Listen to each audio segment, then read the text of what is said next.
Joining us for more reaction is Mpiwa Mangwiro-Tsanga from Sonke Gender Justice. Apologies. Mpiwa, thank you so much for joining us this evening on News at Prime. You just heard the packages before from the President as well as the Minister in the Presidency, Dr Dlamini-Zuma. How is this new bill going to help end crimes committed against children and women in this country, realistically speaking? Realistically speaking, this bill it was long overdue because the National the National Council was long overdue. It's an institution that should come and oversee the implementation of the National Strategic Plan on GBVF. So this is really important because it creates that institution that should provide the oversight in terms of holding institutions accountable to ensure that gender-based violence is eradicated, to ensure that they implement the laws and policies that address GBV in the manner that they should be, particularly the NSP. And it's also going to provide a coordination platform. Many a time, the initiatives that are addressing or seek to end gender-based violence have not been coordinated. They've been sporadic, happening at different points. But we're hoping that with this with this bill coming into law, the establishment of the council will enable or will create a platform for the coordination of efforts to address GBV in the country. You know, you make mention that obviously this is quite long overdue also when we consider the stats when it comes to GBV in this country as well. Are you a bit skeptical about the timing of this bill as well, considering elections being just a few days away? Yes, in as much as the bill came at a time when it's elections, like I have already said, it's long overdue. So we can never really say the timing is right or it's wrong. All we can say is that finally it has happened. It's been long overdue. We've been calling for the government to say, can you please pass the law to ensure that this council is established? So finally we are here, and that is what is important at this moment. So more of a glass half full approach is what I'm getting from you as well, because some have questioned the timing of the signing of this GBV bill. Some NGOs also who work with helping victims of gender-based violence like yourself as well, who are facing their doors closing very soon, say they can't welcome this signing of this bill because they see it as electioneering, also considering that money's been taken away from them to be able to effectively do their work, which is helping those very victims.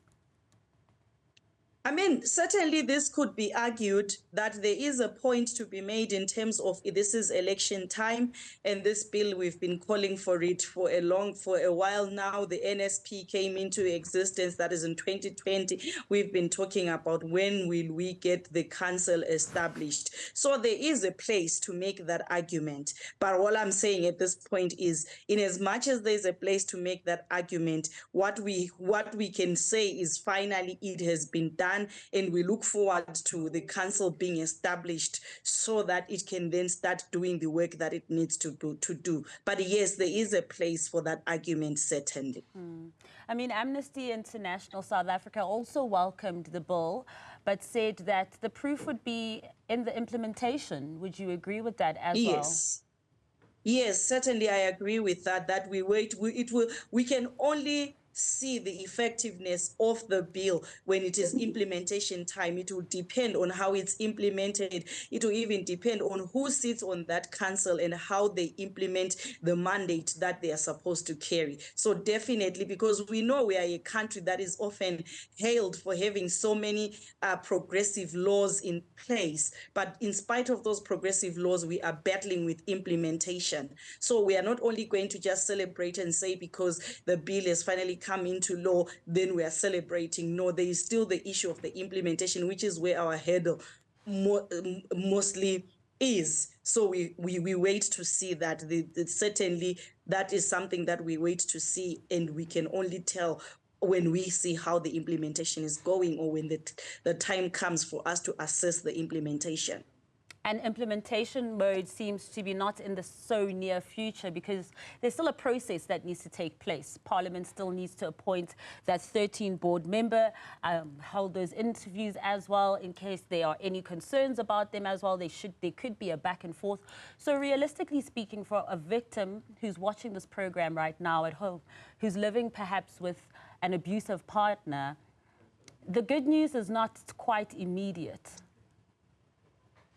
Yes, certainly I agree with you. The good news is not quite immediate because this is just the stepping stone in which we needed. What I can just say is it is a necessary and important stepping stone. Without this bill coming into law, we're not going to see this council established. But so it is important in that it then enables for the council to be established. However, like you are still saying, there's a whole process that still comes with the establishment, the appointment of the people who will sit on this council. So we still have a journey to go.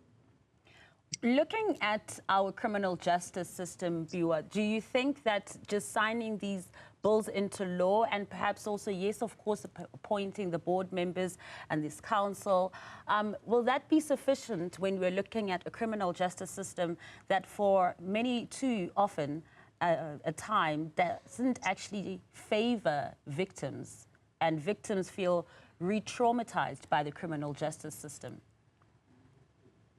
I think we started touching on it earlier when we talked about implementation, that when we look at our criminal justice system, there are a lot of implementation gaps that are in it. The laws alone are not enough. We have always been saying that, yes, the laws are important. They create a foundation upon which they create the framework and the premise for the implementation to take place. But we're always saying that the challenge comes when we talk about that implementation. Many a time the laws are not costed. There are no resources to fund those laws to ensure that implementation takes place. You get into the criminal justice system, we have challenges of secondary victimization and re-victimization of survivors. You find that we're dealing with personnel that is not trained to handle issues of gender-based violence, and then it reinforces the trauma and the victimization that people go through, that survivors go through. And also we have the challenge with the delays that are in the justice system itself, where it takes so long for cases to be heard, and that's if they even make it to trial, because in many cases in many instances a lot of cases are thrown out because of poor investigations, missing information, and so forth. So there's still really a lot that needs to be dealt with within the criminal justice system for us to get to a point where we can say we are dealing with a GBV effectively. And before I let you go, just your reaction also to the second signing of that NPA amendment bill as well, in collaboration, in conjunction with this GBV bill as well.